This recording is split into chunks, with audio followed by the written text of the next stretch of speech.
Nous le savons tous, pour lutter contre la pandémie de la Covid-19, des vaccins ont été développés. Évidemment, la production n'est pas encore suffisante, nous connaissons une pénurie. Il faut savoir néanmoins que cette situation sanitaire est aujourd'hui l'enjeu de vastes conflits internationaux. Véritable enfer pour certains, opportunité en or pour d'autres, cette semaine Redact vous emmène dans la face cachée des vaccins.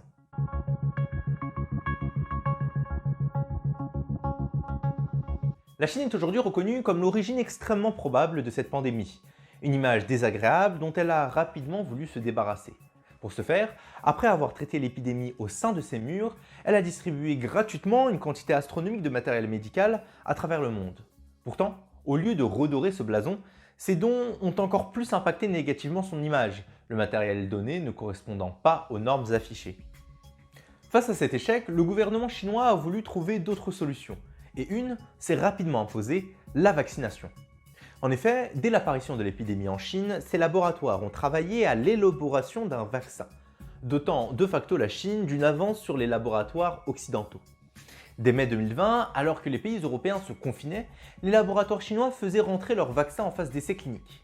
Problème, pour faire valider un vaccin, il faut que le groupe à qui on a injecté le vaccin ait des chances de se faire contaminer. Or, le nombre de cas en Chine étant très bas, procéder aux essais dans ce même pays aurait pris beaucoup de temps, leur faisant perdre leur avance sur les laboratoires occidentaux. La Chine s'est donc orientée vers ses alliés. Le deal leur permet de jouir d'une campagne de vaccination au plus tôt, gratuitement et avant les géants américains et européens, et d'ainsi permettre au gouvernement de ces pays d'obtenir les faveurs de sa population, et cela à moindre coût.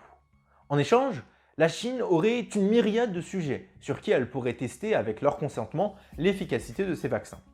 C'est ainsi que le Mexique, une majorité des États d'Afrique, d'Amérique du Sud ainsi que d'Amérique centrale ont pu lancer une campagne de vaccination gratuitement.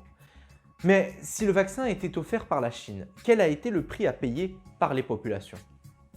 D'abord, sans même parler du caractère moral de la stratégie chinoise, il est à noter que les populations qui ont profité de ce vaccin ont payé le prix de la sécurité. On le sait aujourd'hui, les vaccins chinois ont une efficacité affichée d'un peu plus de 70%, contre plus de 90% pour les vaccins occidentaux. De plus, ces chiffres ayant été délivrés fin décembre, alors que beaucoup de doses avaient déjà été données dès novembre, il serait raisonnable de penser que les populations vaccinées dans les premiers mois l'étaient sans aucune garantie d'efficacité.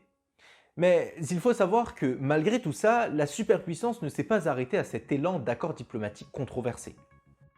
En effet, la Chine a utilisé ces vaccins à la fois pour récompenser ses alliés qui, comme nous l'avons vu, lui ont permis de valider ces derniers par les autorités de santé, mais elle a également utilisé cet atout afin de détourner les États à qui elle a offert gratuitement les vaccins, c'est-à-dire notamment le Mexique, la majorité des États d'Afrique, d'Amérique du Sud, d'Amérique centrale, de les détourner de leurs opposants de toujours, les États-Unis. Effectivement, ces pays avaient clairement affiché leur volonté de se doter de vaccins américains. La Chine a su, par ce qui pourrait être considéré comme un élan d'humanité, commencer ou étendre son enracinement dans ces pays. Néanmoins, le plus interpellant et controversant reste à venir. La Chine a fait tout cela au détriment de sa propre population. Effectivement, dans tout cela, il ne faut pas oublier les populations qui n'ont pas été vaccinées, notamment, contre toute attente, la population chinoise. Avec un taux de vaccination de 2,92%, la Chine est un des pays les moins vaccinés aujourd'hui en termes de pourcentage de population immunisée, bien qu'il ait été le premier à avoir développé un vaccin. Tout cela montre bien le caractère politique de la situation, qui est très loin d'une optique de sécurité nationale, autrement dit de sécurité de sa propre population. Les géants asiatiques ayant préféré, une fois son vaccin validé, vacciner la population de ses partenaires en échange de leur faveur. Ainsi, nous pouvons conclure que le géant chinois a profité de la crise de la Covid-19 pour ancrer ses relations existantes et en créer de nouvelles, le tout au détriment des populations concernées comme sa propre population. Si cette stratégie, à savoir développer des technologies médicales sauveuses de vie dans un but purement politique et non humanitaire, paraît immorale, il est à savoir qu'elle est utilisée au quotidien par beaucoup de pays dans nombre de situations. Aujourd'hui, il n'appartient qu'à nous de faire la lumière sur ce sujet, de montrer à nos États qu'on ne devrait pas négocier avec la santé.